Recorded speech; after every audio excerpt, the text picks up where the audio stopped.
Hello, friends. Today I'll be reading the first chapter from the book Kaleidoscope. Short stories. What is a short story? A short story is a prose narrative of limited length. It organizes the action and thoughts of its character into the pattern of a plot.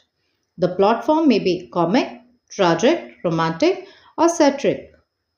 The central incident is selected to manifest as much as possible the protagonist's life and character, and the details contribute to the development of the plot. The term short story covers a great diversity of prose fiction, right from the really short story of about 500 words to a longer and more complex works. The longer ones, with the status of middle length, fall between the tonnets of short narrative and the expansiveness of the novel.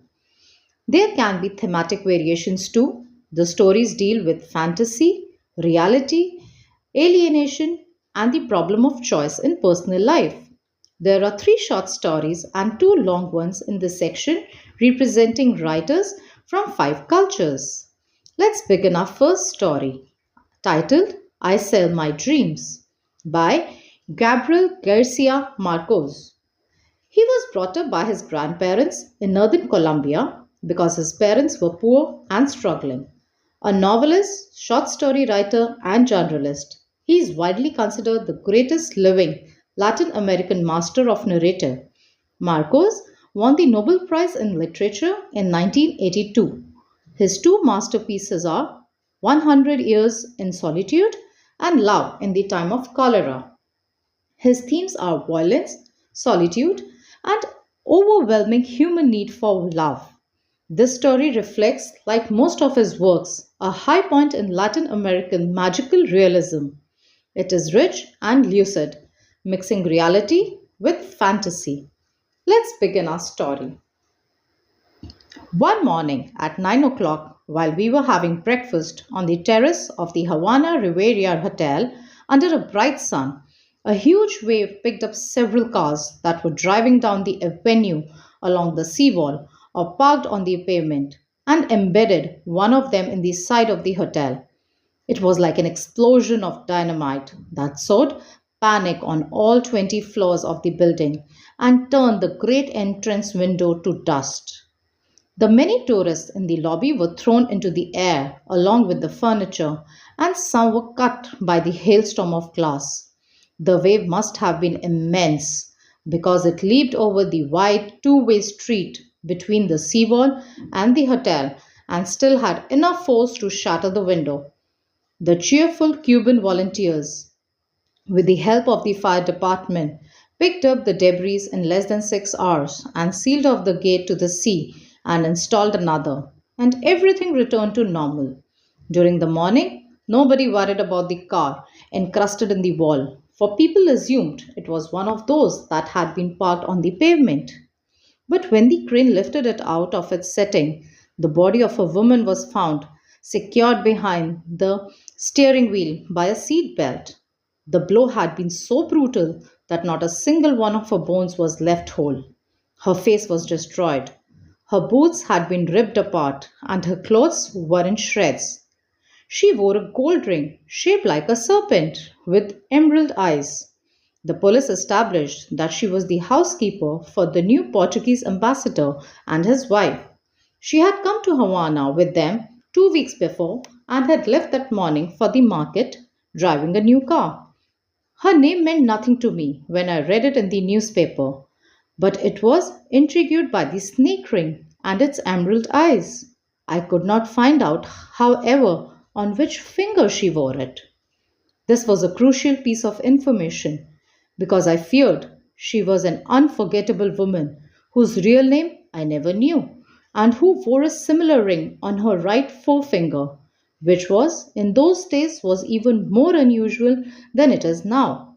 I had met her 34 years earlier in Vienna, eating sausage with boiled potatoes and drinking dwarf beer in a tavern frequented by Latin American students. I had come from Rome that morning, and I still remember my immediate response to her splendid soprano's bosom, the languid foxtails on her coat collar, and that Egyptian ring in the shape of a serpent.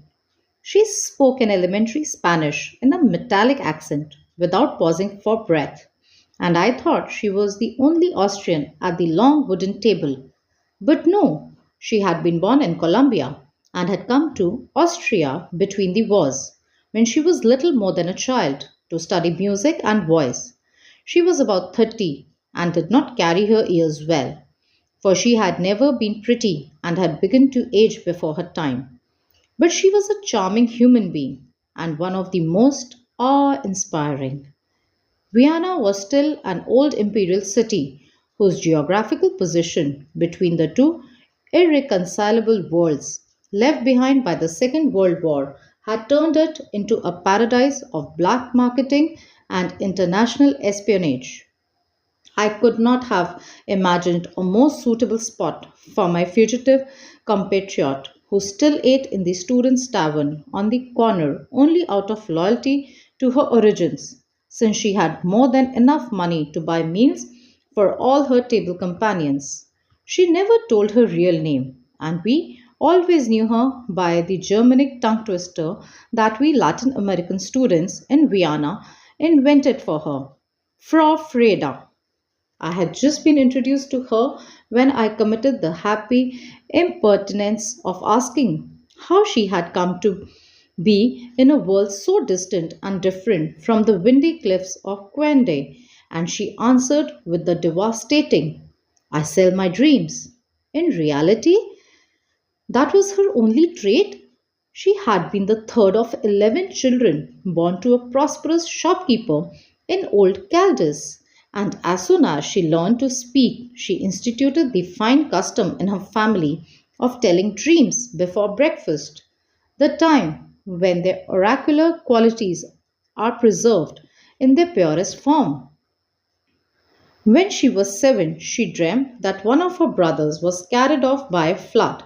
Her mother, out of sheer religious superstition, forbade the boy to swim in the ravine, which was his favorite pastime. But Frau Frieda already had her own system of prophecy. What that dream means, she said, isn't that he is going to drown, but that he shouldn't eat sweets? Her interpretation seemed an infamy to a 5-year-old boy who could not live without his Sunday treats. Their mother, convinced of her daughter's oracular talents, enforced the warning with an iron hand. But in her first careless moment, the boy choked on a piece of caramel that he was eating in secret, and there was no way to save him. Frau Frieda did not think she could earn a living with her talent until life caught her by the throat during the cruel Viennese winters. Then she looked for work at the first house where she would have liked to live, and when she was asked what she could do, she told only the truth. I dream. A brief explanation to the lady of the house was all she needed, and she was hired at a salary that just covered her minor expenses. But she had a nice room and 3 meals a day. Breakfast in particular, when the family sat down to learn the immediate future of each of its members. The father, a refined financier, the mother, a joyful woman passionate about romantic chamber music, and 2 children, 11 and 9 years old. They were all religious and therefore inclined to archaic superstitions, and they were delighted to take in Frau Freda, whose only obligation was to decipher the family's daily fate through her dreams. She did her job well, and for a long time, above all during the war years when reality was more sinister than nightmares. Only she could decide at breakfast what each should do that day and how it should be done, until her predictions became the sole authority in the house. Her control over the family was absolute. Even the faintest sigh was breathed by her order. The master of the house died at about the time I was in Vienna, and had the elegance to leave her a part of his estate on the condition that she continued dreaming for the family until her dreams came to an end. I stayed in Vienna for more than a month, sharing the straitened circumstances on the other students while I waited for money that never arrived. Frau Frieda's unexpected and generous visits to the tavern were like fiestas in our poverty stricken regime. One night, in a very euphoria, she whispered in my ear with a conviction that permitted no delay. I only came to tell you that I dreamed about you last night, she said. You must leave right away and not come back to Vienna for 5 years. Her conviction was so real that I boarded the last train to Rome that same night. As for me, I was so influenced by what she said that from then on I considered myself a survivor of some catastrophe that I never experienced. I still have not returned to Vienna. Before the disaster in Havana, I had seen Frau Frieda in Barcelona in so unexpected and fortuitous a way that it seemed a mystery to me.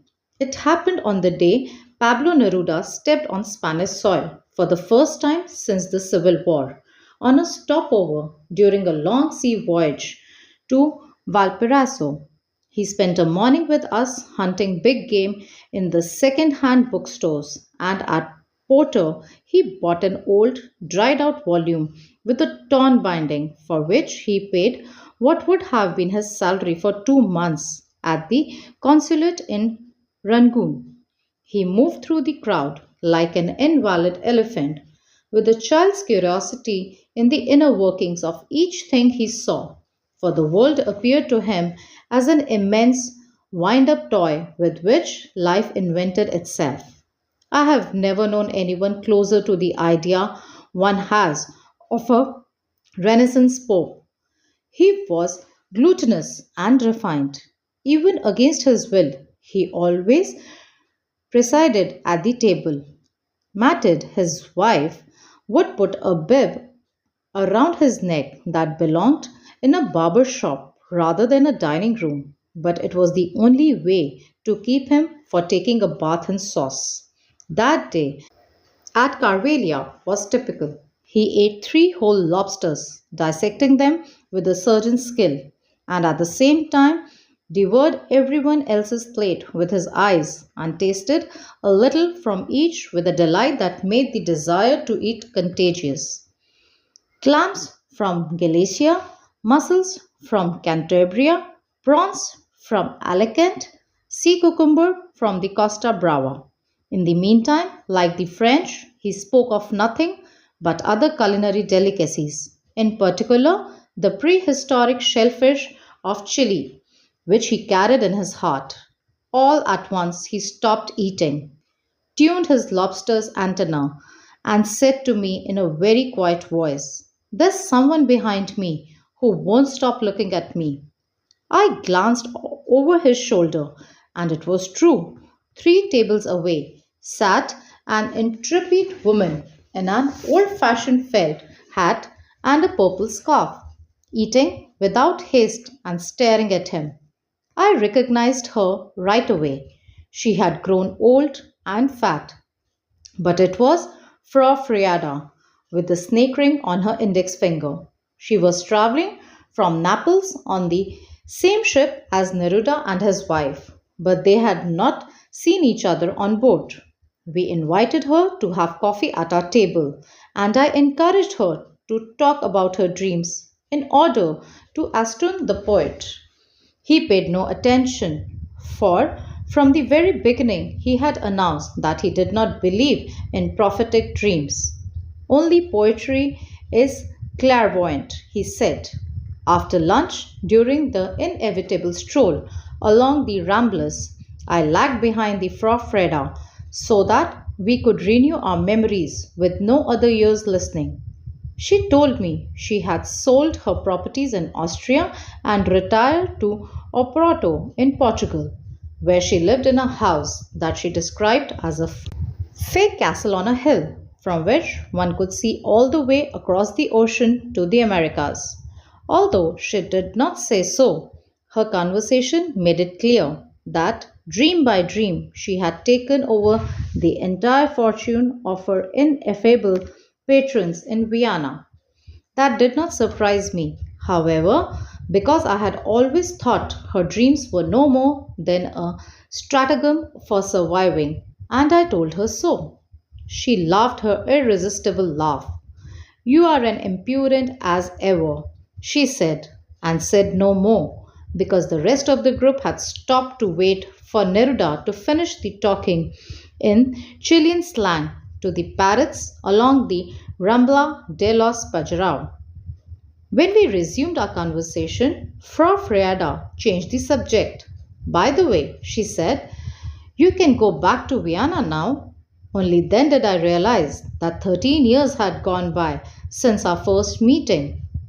Even if your dreams are false, I will never go back, I told her, just in case. At 3 o'clock, we left her to accompany Neruda to his sacred siesta, which he took in our house after solemn preparations that in some way recall the Japanese tea ceremony. Some windows had to be opened and others closed to achieve the perfect degree of warmth, and there had to be a certain kind of light from a certain direction and absolute silence. Neruda fell asleep right away and woke up 10 minutes later, as children do when we least expected it. He appeared in the living room refreshed and with the monogram of the pillowcase imprinted on his cheek. I dreamed about that woman who dreams, he said. Martin wanted him to tell her his dream. I dreamt she was dreaming about me, he said. That's right out of Borges, I said. He looked at me in disappointment. Has he written it already? If he hasn't, he'll write it sometime, I said. It will be one of his labyrinths.